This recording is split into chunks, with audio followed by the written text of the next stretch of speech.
El rayo de diamante.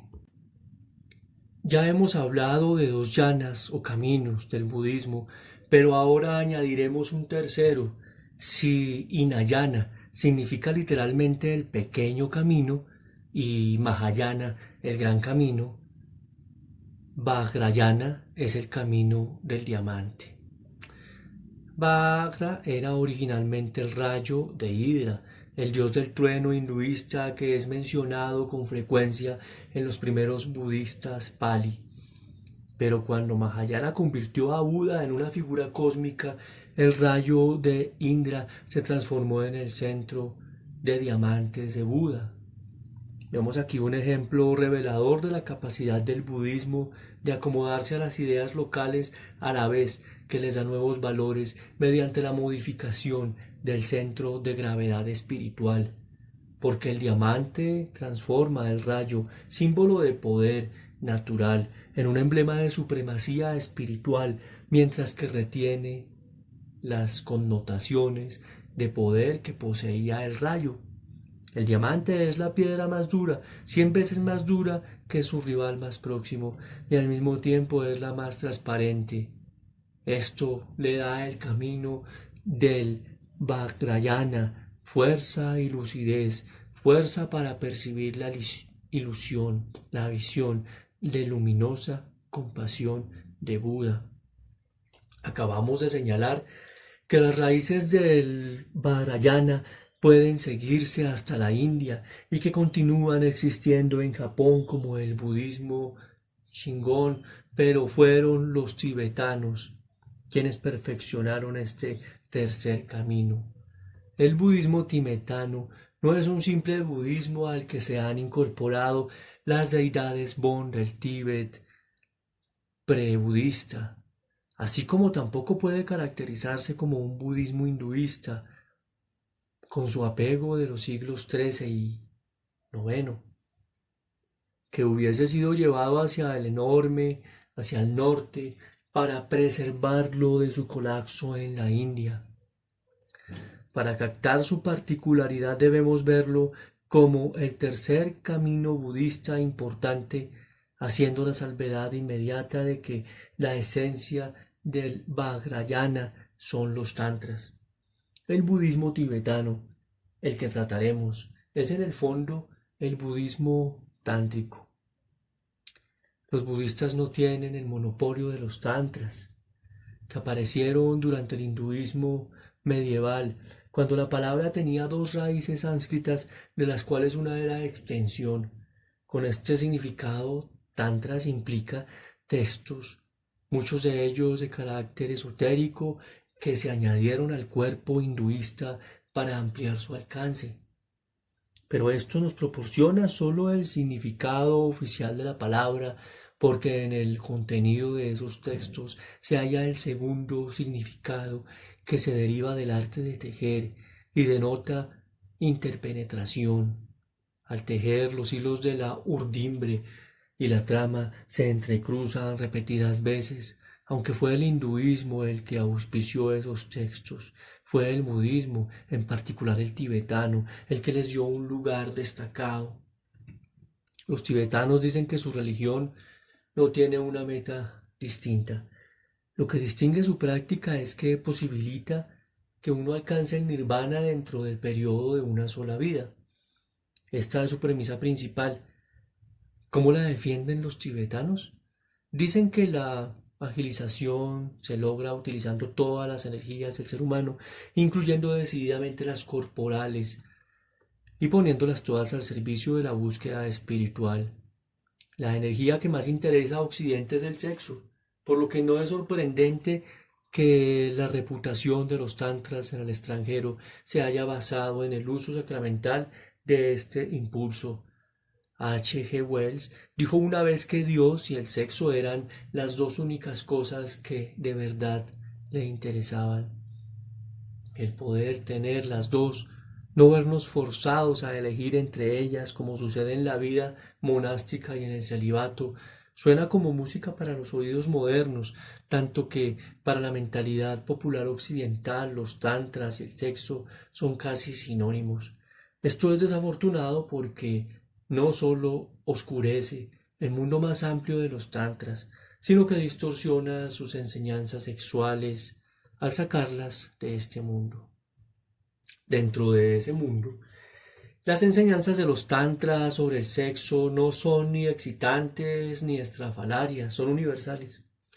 El sexo es tan importante, después de todo, de continuidad a la vida, que debe estar vinculado a Dios de forma directa. Es el individuo Eros de Hesiodo, celebrando en el Fedro de Platón y de alguna manera por toda la gente. Pero dicho así queda demasiado débil. El sexo es lo divino en su manifestación más accesible, pero con una condición: cuando está dotado de amor. Cuando dos personas están enamoradas con pasión, incluso con locura, la divina locura de Platón. Cuando una quiere recibir lo que la otra más quiere dar, es imposible decir en el momento del clímax mutuo si la experiencia es más física que espiritual o si se sienten como dos o como uno. El momento es estático porque están fuera de sí, fuera, éxtasis, estado permanente, en la amalgama, unicidad del absoluto. Hasta ahora nada es particularmente tántrico, desde el cantar de los cantares hebreo hasta el explícito simbolismo sexual de las bodas místicas con Jesús. Los principios mencionados se encuentran en todas las tradiciones. Lo que distingue a los tantras es la forma en que incorporan francamente el sexo como un aliado espiritual, tratándolo de manera explícita e intencional, más allá de la escrupulosidad y la excitación. Los tantras mantienen los componentes físicos y espirituales del dúo amor-sexo estrictamente juntos a través de su arte, que muestra a parejas en pleno coito, en sus fantasías. La capacidad de visualizar debe ser cultivada activamente y en la práctica sexual abierta, porque solo una de las órdenes tibetanas es Seribe. No es fácil pasar de estas generalizaciones, de modo que dejaremos el tema como una observación explicativa. La práctica sexual tántrica se persigue no como un deleite ilegal, sino bajo la minuciosa supervisión de un gurú, en el controlado contexto de una perspectiva no dualista y como el festival culminante de una larga secuencia de disciplinas espirituales practicadas a lo largo de muchas vidas. La emoción espiritual que se persigue es una dicha extática, sin ego, beatífica, en la percepción de una identidad trascendente, pero no es independiente, porque el objetivo último de la práctica es descender de la experiencia no dual, mejor equipado para experimentar la multiplicidad del mundo sin alejamiento. Tratado el aspecto sexual de los tantras, podemos ocuparnos ahora de la característica más general de su práctica.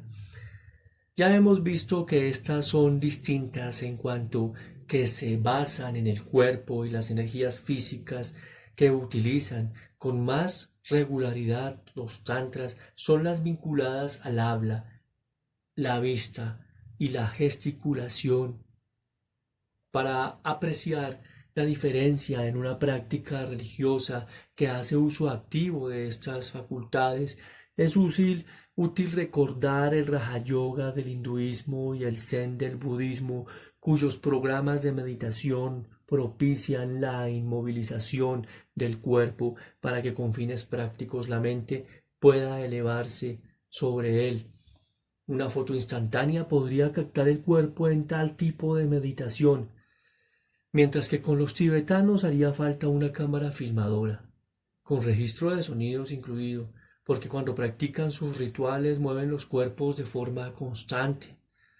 Los lamas se postran, gesticulan con las manos de manera intrincada y estilizada, pronuncian sílabas sagradas y entonan cánticos en voz baja, profunda. Siempre están haciendo algo auditivo, visual. La razón que invoca para utilizar sus cuerpos en la búsqueda espiritual es sencilla. Ellos admiten que los sonidos, las miradas y los movimientos pueden distraer, pero ello no implica que deban hacerlo.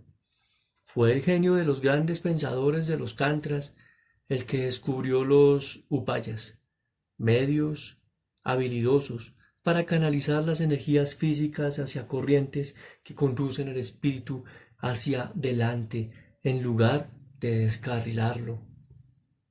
Las más prominentes de estas corrientes se relacionan con el sonido, la vista y el movimiento a que nos hemos referido, y sus nombres comienzan todos por la letra M. Los mantras convertían el ruido, el sonido en charlas distraídas de fórmulas sacras, los mudras, coreografías, los gestos de las manos, convirtiéndolos en pantomimas y en danzas sagradas. Los mandalas regalan la vista con icono cuya sacra belleza atrae los ojos del espectador en su dirección. Si tratamos de introducirnos a modo de experimental en la liturgia por la cual los tibetanos ponen en práctica todo lo señalado, la escena sería parecida a la que sigue.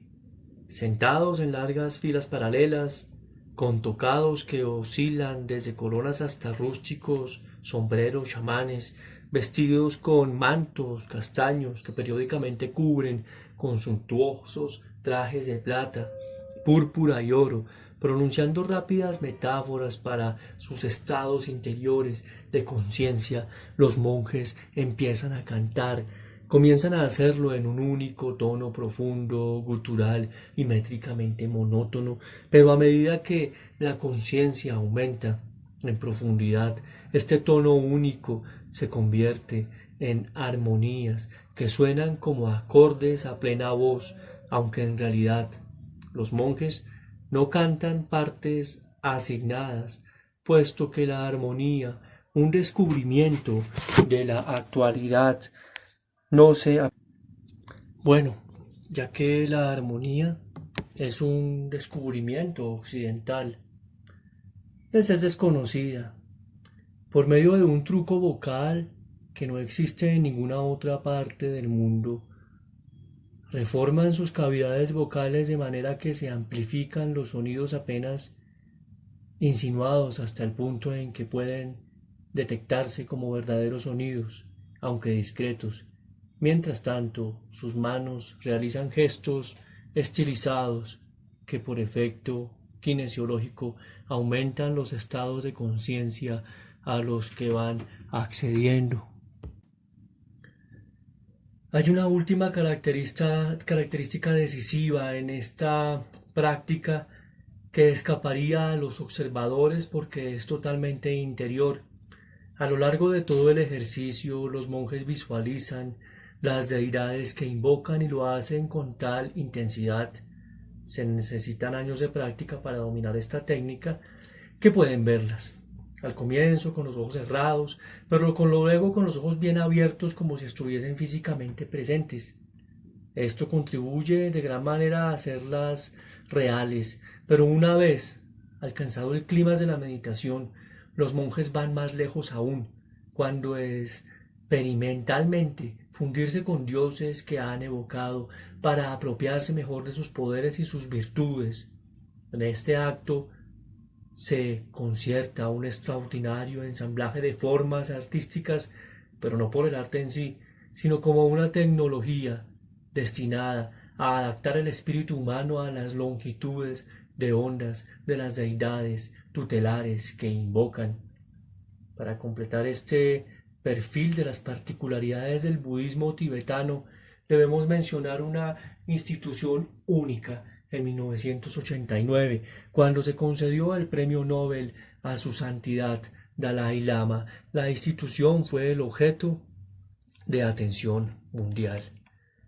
Dalai Lama no puede ser comparado con el Papa porque no es prerrogativa suya tomar decisiones doctrinales, y aún más se equivoca, es la designación de Dios Rey, puesto que aunque Él converge en la autoridad temporal y espiritual, Ninguno de estos poderes define su función esencial, que es la de encarnar en la tierra el principio celestial, caracterizado por la compasión o con la piedad.